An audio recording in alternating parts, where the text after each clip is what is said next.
Well, how do there, chums? Design, Captain of the Steeds, and today, chums, for you guys in the viewerverse, I want to talk a little bit about how the world feels wrong. I kind of feel that we all feel this to some extent. Something's wrong with the world.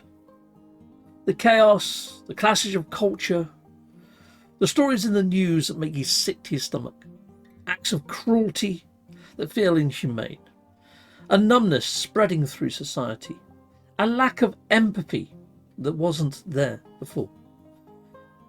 People say it feels like the end times, like humanity is collapsing into division, fear, and confusion.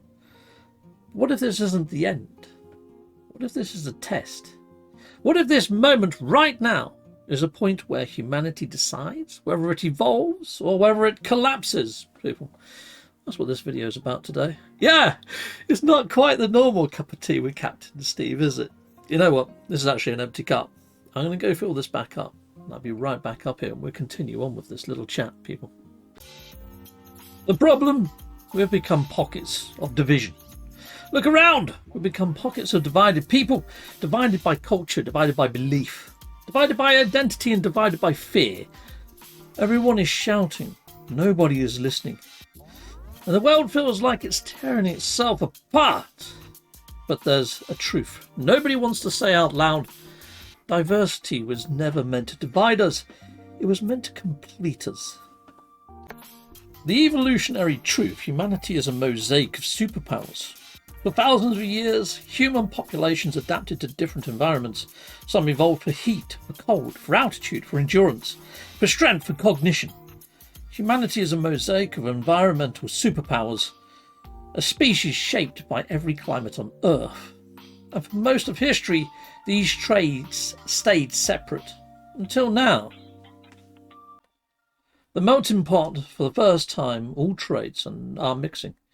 Today's humanity is mixing on a scale never seen before. People from every corner of the world are meeting, marrying, creating families. Traits that evolved separately for tens of thousands of years are now combining.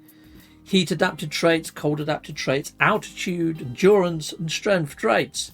For the first time in humanity's history, we're combining all the best of every evolutionary path into one species. This is diversity as a strength. Not as politics or political, but as biology shaped by the environment that we're all in. The Earth, Gaia. I kind of see the future as not cyborg, but as better humans. When people hear the word transhumanism, they imagine metal limbs, robotic bodies, wires coming out of their skulls, like Neuralink. That's not the future that I envisage. The future I envisage, the real future, I believe, would be biological. We've already created synthetic bacteria, not edited, not modified, created. So, chums, I've got this clip. I'm going to press play on it now. Hopefully it's all good. But here we go. Let's press play. This is the first synthetic species. And how long did it take you to make this? Well, if you count the total time from the conception, about 15 years. And how many millions? About $40 million over that entire time period. In practical terms, it's about as useful as the mold that grows in a bachelor's refrigerator. But scientifically, it's a milestone. The bacteria, which is similar to one found in the intestines of goats, was designed on a computer, manufactured in the laboratory, and gets its genetic instructions from a synthetic chromosome made by man, not nature. And it's alive. It's alive and self-replicating. It means it can indefinitely grow and make copies of itself. Did you design this to do anything in particular? No. We designed this just to see if we could do this whole experiment using synthetic DNA. And now that we know we can do it, it's worth the effort to now make the things that could be valuable. Just how valuable remains to be seen, but Venter believes this is the first baby step in a biological revolution, one in which it will be possible to custom design and reprogram bacteria and other organisms to churn out new medicines, foods, and clean sources of energy. What you're doing is programming cells, like somebody would program software. DNA is the software of life. There's no question about it. And that's key to evolution of life on this planet, and now the key to the future of life on this planet is understanding how to write that software. So you see bioengineered fuel, for example. I see in the future bioengineered almost everything you can imagine that we use. How far off is some of this? The first things will start to come out in the next few years. I think possibly next year's flu vaccine could come from these synthetic DNA processes. Instead of months to make a new vaccine each year, we could do it in 24 hours or less. Okay, chums, well, mixed feelings. Creating new fuels, definitely a thumbs up to that. But it's where this could lead. We can create, this is the building blocks of life. And now we can start playing with it and creating our own forms of life. Right? So we're a long way away from making an actual avatar shell. Let's just put it that way. But anyway, let's move on with the video. But interesting, right? Good food for thought. Life from scratch. We can create bacteria today. What will it be able to create in 50 years? A heart, a lung, a full human body. A biological shell grown, not born. A vessel designed for consciousness, not reproduction. No disease, no aging, no genetic flaws. A body built for life, not death. It's not a cyborg. We're not talking Terminator. We're not talking RoboCop. We're talking something else, people. Something very different indeed. Think Prometheus, right? Or the movie Avatar, but hopefully less blue. I don't want to be a giant smurf. The question, if we grow the body, why would it need gender? Gender exists because of reproduction exists. But if the body is grown, if consciousness is transferred, if reproduction is no longer biological, then gender becomes optional, a choice, a preference, not a requirement. This isn't about politics, this isn't about evolution. A species that grows its own bodies doesn't need biological gender.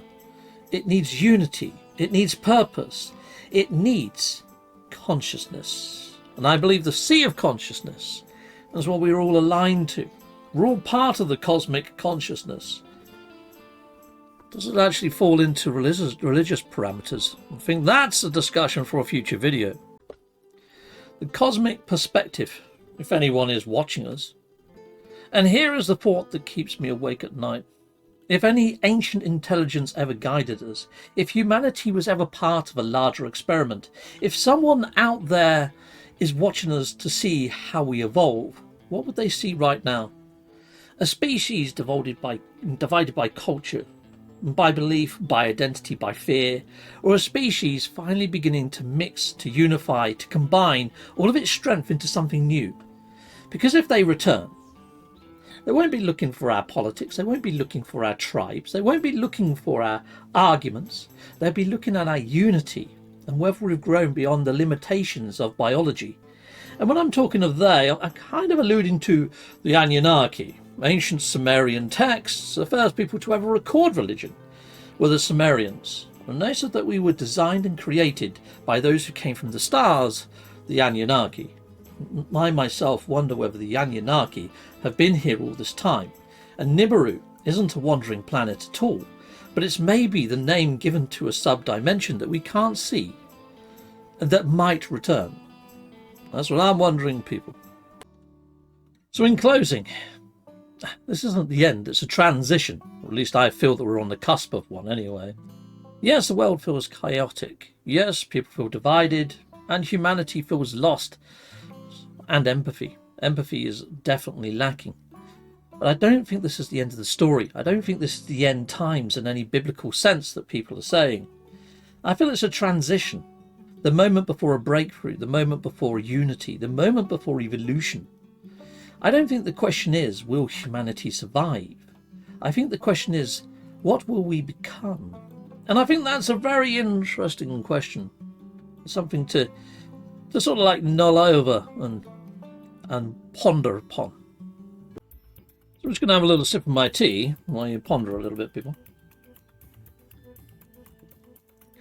Because I am thinking, okay, stay with me here, this is a crazy time. You know, I should be changing this for a foil hat. But what if the Anunnaki was a real thing? What if we were created by the Anunnaki? And what if we were created for specific purposes and traits in place? And what if this creation happened when the Earth was Pangea, one large landmass? But they created different sorts of humans with different sorts of traits. And then maybe there was this giant shift. Maybe the poles shifted or something and split the landmasses apart, moving us into different continents. And through evolution, and through where we've been placed, has strengthened these traits and made them almost super traits, as I coined them. And now we're coming back together through ease of travel. Perhaps these super traits are coming back together, and then maybe it's being done by design. I say it's being done by design because we're seeing this as a pattern world over. In all the Western worlds, we've got relaxed borders, free movement of peoples, and free intermixtion of all this DNA. But not only that, if you look at our TV shows and our adverts, it's all about these interracial couplings. And they're pushing that narrative very, very strongly. And it seems to be they've got their foot on the pedal. What if they know if the Anunnaki is due to re-arrive? What if this whole unity and globalization and the foot on the pedal to make it happen is for a reason? What if the boundaries between realms, between our realm and that of the Anunnaki, Nibiru, or the realm of Nod, as it's coined in some gospels, what if that's starting to crumble? What if we're starting to see through the veil? What if we're starting to see angels and demons?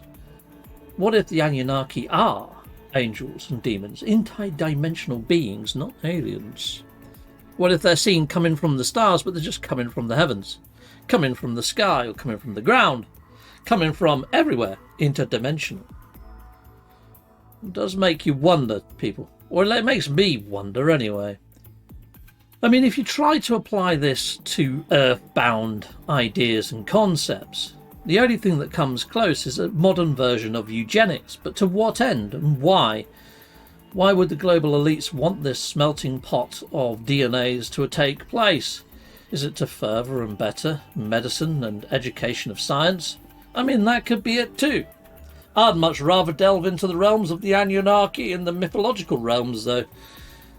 Yeah, it's been a bit of a weird one. But anyway, the whole reason I made this video is because I feel that there is a huge lack of empathy in the world at the moment. From one news story to the next, 10 years ago, a news story like we see today would stay with us for months, and it would sit and fester and be like, oh my God, that was a horrendous news story. Now it gets replaced within 24 hours by something even more horrendous. It just seems to be that humanity is on a downward spiral of lack of empathy and stuff that I would say turns my stomach on a day-to-day basis. And things that I'm like, really? Is that a real story? How could people devolve so much into that? It does make me question humanity at times, people. So this video was to look at the super traits of different cultural alignment, where those cultures have come from, and how the environment has shaped those peoples to have super traits that we kind of need in every culture going forwards if we are to survive as a species. But at the same time, I know how that's going to sit with a lot of people watching, thinking, well, I don't see that happening. I see diversity as a failed experiment. And when you see some news stories, you kind of think, yeah, I see that too. But at the same time, what it actually brings to us is more than that. Hopefully, in time, through alignment and through cultural adhesion, perhaps we're going to see less of the friction. Or at least I hope that would be the case. I mean, I see these super traits as base traits that are actually ingrained. It's not a mindset. It's not what you do or the actions that you commit. It's more than that. It's deep rooted. So say, for example, you've got those in the northern climates that have got larger lung capacity. Those that live high up in mountains have got higher lung capacity. Whereas those in Mongolia are built more for wrestling and strength. It's kind of like DNA super traits that I'm trying to put across to us, that maybe we're going to see the rise of better, stronger humans. But not only that, I feel that once we've got the full DNA mapped and all of these super traits understood, then we're going to be able to use CRISPR, and we're going to be able to use genetics and the sequencing and syntheticness of making our own sort of shells and making better humans. I see it as part of the evolutionary chain to getting to be a better species through transhumanism. And I know even people out there are going to say, Steve, how can you be saying transhumanism is a good thing? I kind of feel that transhumanism, if done genetically and biologically, not going down the route of I'm going to put myself into a freaking robot, and we actually design and build superhumans, is the way that we're going to get to see the stars. We're going to be able to get to Mars. We're going to be able to live forever. We're going to be able to seed the universe, not just seed our own planet. But I see that's the way that we're going to move through evolution, whether you like it or not. I feel that's the way things are moving. Just looking at the ground science, that's the way things are going. I don't think we're going to be going down the humans into robot state. Or if we do, it's going to be for a very small window until we understand consciousness better before we can map it over to a biological human frame. I kind of feel that there is a roadmap, and there was a roadmap done by a Russian guy. And I remember seeing this back in like 2002. I'm going to hunt the freaking interwebs for it, and if I can find it, because he had a freaking awesome trailer that he obviously spent billions on.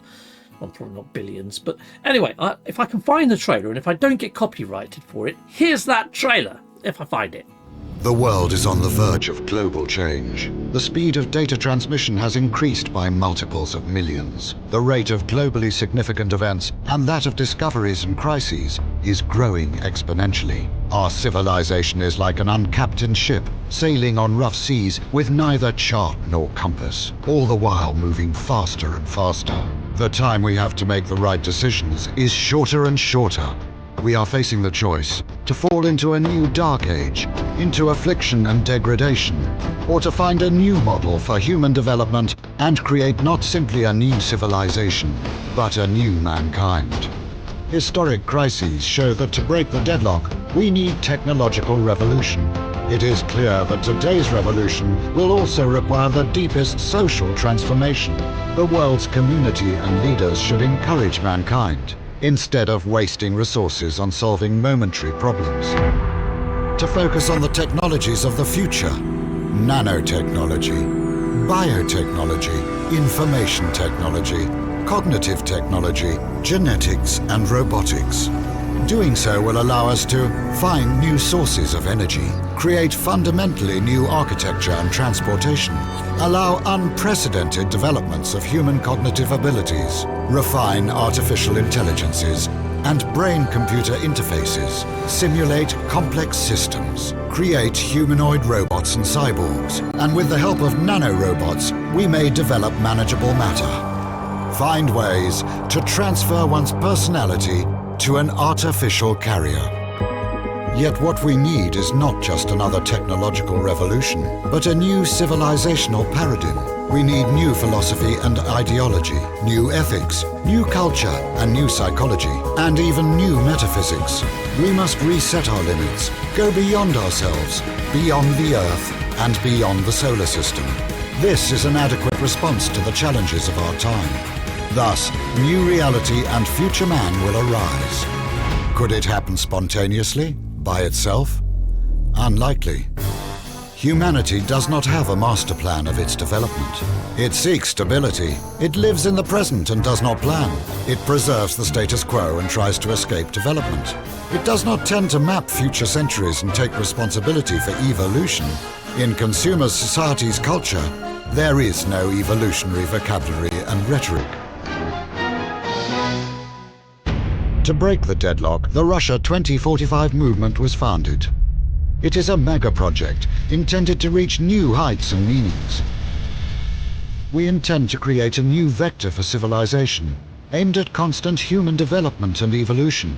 As happened with the mega projects of the last century, the nuclear and the space programs, we integrate the latest discoveries and developments from the sciences: physics, energetics, aeronautics, bioengineering, nanotechnology, neurology, cybernetics, cognitive science. May everlasting spiritual ideals and values help us avoid going astray. Our project will give new meanings to the millions of people on Earth, will become a result of their joint creativity, and will lead us out of the impasse. Away from the murder of nature and physical death, forward to the realm of freedom and creativity, to the depths of the ocean and to the stars, to the infinite universe of our inner world. Our forecast for the next 40 years. February 2012. Global Future 2045 Congress is held in Moscow. It is a debate platform for discussion of our civilization's prospects for development. 2012 to 2013, the global economic and social crises are exacerbated. The debates on the global paradigm of future development intensifies. New transhumanist movements and parties emerge. Russia 2045 transforms into World 2045. Simultaneously, the 2045.com international social network for open innovation is expanding. Here, anyone interested may propose a project, take part in working on it, or fund it, or both. In the network, there are scientists, scholars, researchers, financiers, and managers. 2013 to 2014. New centers working on cybernetic technologies for the development of radical life extension rise. The race for immortality starts. 2015 to 2020. The Avatar is created. A robotic human copy controlled by thought via brain-computer interface. It becomes as popular as a car. In Russia and in the world appear, in testing mode, several breakthrough projects. Android robots to replace people in manufacturing tasks. Android robot servants for every home. Thought-controlled avatars to provide telepresence in any place of the world and abolish the need for business trips. Flying cars. Thought-driven mobile communications built into the body or sprayed onto the skin. 2020 to 2025. An autonomous system providing life support for the brain and allowing it interaction with the environment is created. The brain is transplanted into an Avatar B. With Avatar B, man receives new, expanded life. 2025. The new generation of avatars provides complete transmission of sensations from all 5 sensory robot organs to the operator. 2030 to 2035. Rebrain. The colossal project of brain reverse engineering is implemented. World science comes very close to understanding the principles of consciousness. 2035. The first successful attempt to transfer one's personality to an alternative carrier. The epoch of cybernetic immortality begins. 2040 to 2050. Bodies made of nanorobots that can take any shape arise alongside hologram bodies. 2045 to 2050. Drastic changes in social structure and in scientific and technological development. All the prerequisites for space expansion are established.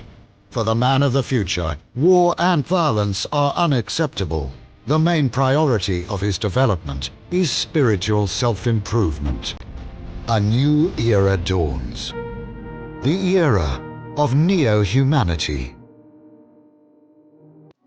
Okay, chums, if there was a big jump cut just then, okay, look in the video description. The full video will be there. It's going to be there anyway, as a source, as a credit. But it could be that it got cut out through copyright claim. Hopefully not, and hopefully you got to see it in its fullest. But that's kind of been in my mind since like 2002. Just in the back of the crevices of my grey matter. It might not have been 2002. It's a long time ago, right? It's probably around 20 years ago. It's in between 2000 and 2010 that I remember seeing this, or maybe 2012 around the May and end count times. You know? So anyways, peeps, that's everything that I've got for you. It's just food for thought, and it's food for thought that's been going on in my grey matter for a very long time. And it's kind of, I know it's a weird thing to say, but no matter how chaotic the world seems and how less empathetic the world seems and how divisive the news seems to be, political shifting and all that sort of stuff, and making the right fight the left and vice versa, making us eat ourselves politically. I don't mean literally, you know, no cannibalism allowed, okay?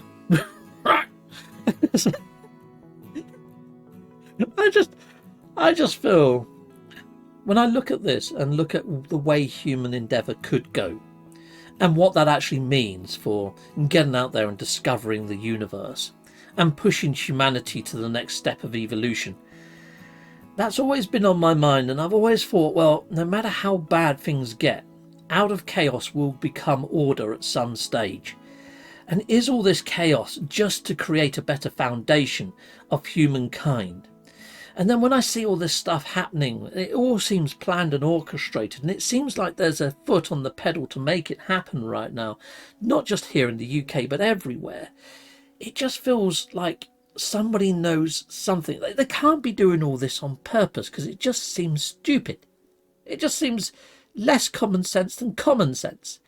I mean, here in the UK, just moving into the political spectrum for a second, we've got the House of Commons. It hasn't got a single common person in there, and nobody with common sense. I don't know why it's called the House of Commons, right? Unless they actually do understand the political stage and the world stage, and this is just theatre. I mean, that's what they call it, don't they? The world stage. And is this just a theatre? Is this just a panto? Is this just the setting up of things to happen? Are we just a set of dominoes waiting for them to be knocked over right now, people into place? It does feel like there is something happening. Something is happening in the world. We all know it. It doesn't feel right. But at some stage, it's got to right itself. Or are they creating the problem to then provide us the solution? And is the solution going to be the arrival of the Anunnaki? Is it going to be the move towards transhumanism and human evolution?